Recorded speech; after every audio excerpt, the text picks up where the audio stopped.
answer video. But make sure you stay till the end because we have a very special offer for you. That's right, so go ahead and watch. Stay for the end. Number 12. So number 12, does your competition show up when you do?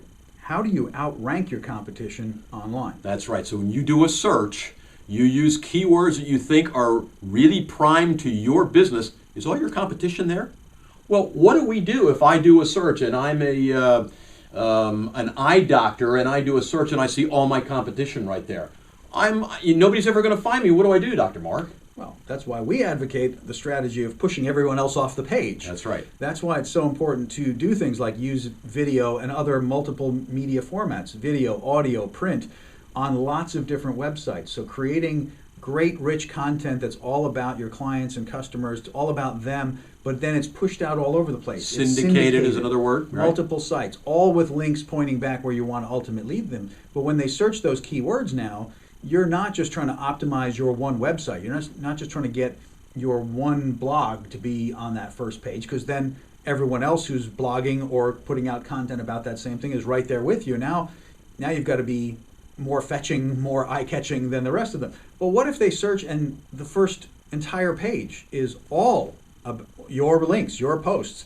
What if the next 3 pages are all you? Where is your competition? Well, they're on page 5. They don't exist in search terms. And that's important. And that's why we want to continue to put out the content that talks about what your clients, customers, patients are looking for, so that we can push off the real estate. We can move them out. Think Monopoly. You want to get rid of those motels and the other houses that are there. Push them away so that you show up.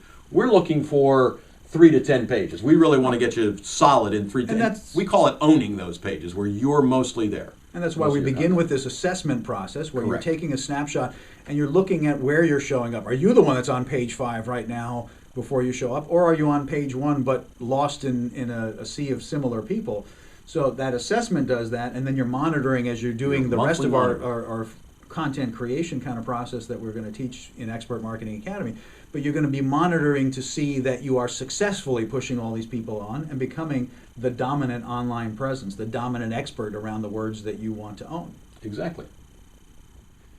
Wow, you were pretty good in that, Dr. Mark. You weren't too shabby yourself. Well, thanks very much. And that was one of 25 questions and answers that we have for you. That's right. We spent a whole lot of time. We really want you to get found online. So we went through 25 of these. This was just a sample, and we want to give it all to you. Well, where can they come and get all that information? Well, getfound101.com.